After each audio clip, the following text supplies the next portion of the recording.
හොඳයි පුතාලා හොඳට බලා ගන්න. මම දැන් හදන්නේ අපේ බබාගේ මේ 60 කොටසේ නිරිය කොටස සහ ඊළඟට අත් කොටස් දෙක, ඒ කියන්නේ බෝරිච්චි අත දාන කොටස් දෙක සහ පිටිපස්සේ අර මේ බෝ එකට අපි ගැට ගහන්න හදාගන්න පාටි දෙක නිර්මාණය කරගන්න මම මේ ලයිනින් දානවා. ඔයාලට මේ ඇයි කියලා කිව්වොත් මේ සාරි රෙද්දනේ මම ගන්න චීත රෙද්දට හරිම තුනි ලස්සනයි වගේම හරිම තුනි. ඒ නිසා මම මේ අනිත් එක ලස්සනක් ගෙන දෙයි කියලා හිතලා සෙටින් කෑල්ල තමයි අල්ලන්නේ. හරියටම කිව්වොත් මෙන්න මෙහෙම 60 රෙද්ද එනවා අත් කොටස. මේ තියෙන්නේ අත් කොටස එනවා බෝරිච්චි අත උනත් මේ මහන්න පුළුවන්. හැබැයි පුතේ අර ඉලාස්ටික් එක අල්ලනවනේ අපි බෝරිච්චි අතට. අනිවාර්යෙන්ම මේ වෙලාවේදී මේ සාරිය ඉරනවම තමයි. ඊළඟට පිටිපස්සේ බෝ එක ගැට ගහද්දි මේ සාරිය ඒත් ඉරනවා. ඇදෙනවා ඉරනවා ඔක්කොම වෙනවා. ඒ නිසා තමයි ලයිනින් දාන්නේ. මේක පොප්පින් වලින් දාන්න පුළුවන්. කිසි ගැටලුවක් නැහැ. හොඳේ.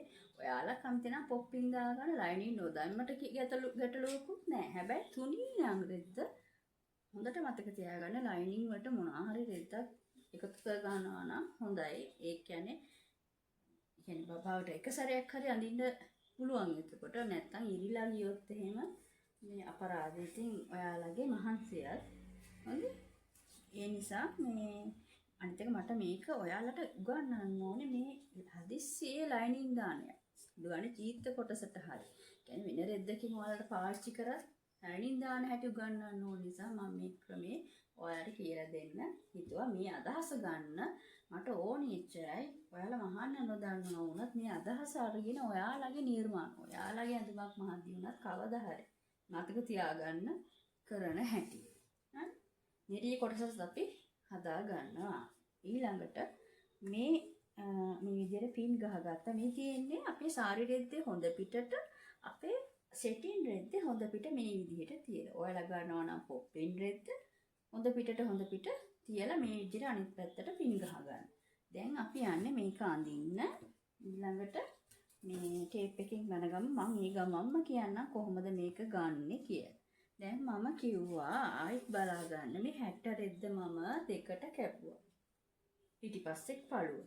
හරිද? මේ තියෙන්නේ අපේ පිටිපස්සේ පළුව. මේ තියෙන්නේ කිහිලි කට බබාගේ, මේ තියෙන්නේ කර. හරිද? හොඳට බලන්න.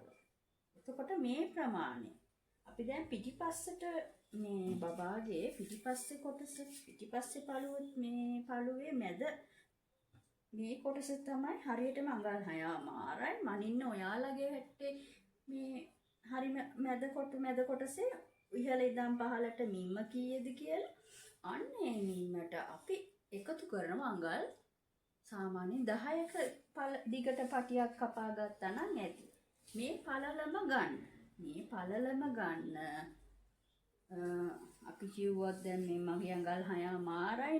6මාරේ උසට ආයි මේ මහුවාසිය අරවා මේව තියන්න ඕනේ නැහැ. මේක කරන්නේ මෙහෙමයි. ඔයාලා මේ 6මාරට කපා ගන්නවනේ මේ පටි දෙකක් කපා ගන්නවා. අනේ පටි දෙක අනිවාර්යෙන්ම ඔයාලා දිග ගන්න. දිග උඩරිම අඟල් 10ක් ගන්න. මේ දෙපැත්තෙම. ඒ කියන්නේ අඟල් 10ක් හොඳටම ඇති. හොඳේ පටියකට ගන්න බබා චූටි නිසා. එතකොට මම මේක ගත්තොත් අඟල් 10. ඉතින් බබා පොඩි නිසා අඟල් 10 හොඳටම ප්‍රමාණවත් පටි ඊට වැඩිය දික් කරන්නත් එපා. හරිද? ඊට වැඩිය දික් කරන්න එපා. ඊළඟට මේ පළල අඟල් 6මාරයි. ඔයාලා ගන්න ඕනි අඟල් 6මාරක් කුසට. හරිද? මෙන්න මෙහෙම. ඒවා කීප සැරයක් හැම වෙලාවෙම ලකුණු කරගෙන ඉර ඇඳ ගන්න එකපාර. කොන් දෙකේ ඇඳලා ඉර අඳින්න එපා. මේ වැරදෙන්නේ නැහැ මේ විදිහට ඇඳම්. හරි? අඟල් 6මාර. මොහොම අඟල් 6මාර ඇඳලා අපිට ඕනි පට්ටි දෙකක් නේ. කියන්නේ එකටම මම කපා ගන්න හිතුවේ.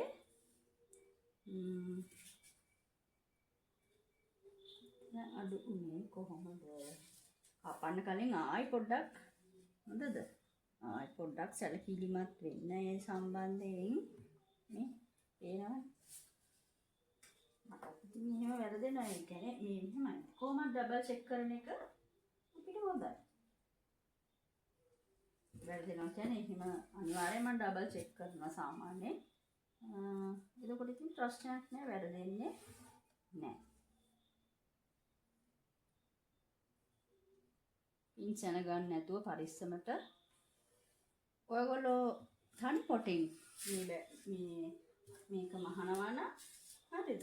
තනි පොටෙන් මහනවා නම් අනිවාර්යයෙන්ම දරුවනේ කිසි ප්‍රශ්නයක් නෑ. ඒ වාටිය මහ ගන්නයි තියෙන්නේ. හරි?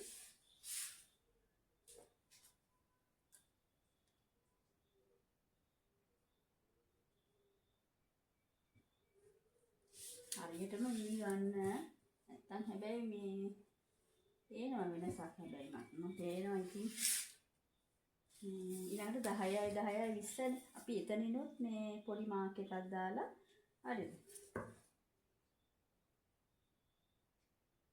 මේ විදිහට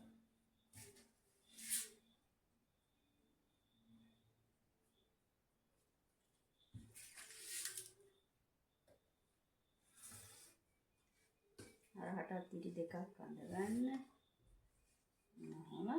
මේ තියෙන්නේ කොටස් දෙක. මේක පුතේ මෙන්න මේ විදිහට හැඩ කරගන්න එකම ප්‍රමාණයට.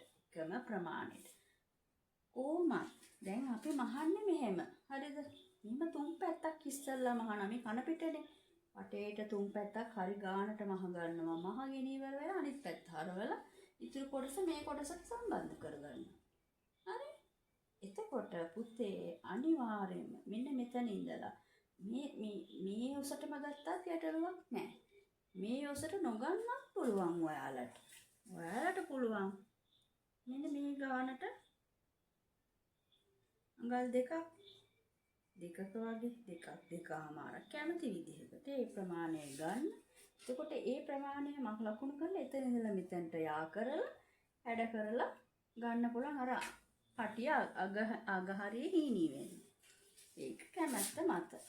කැමති ප්‍රමාණයක් ගන්න. හැබැයි මේ ප්‍රමාණය දෙපැත්තටම ගානටම තියෙන්න ඕනේ. හොඳයි. ඒක විතරක් සැලකිලිමත් වෙන්න. 3මාරක්.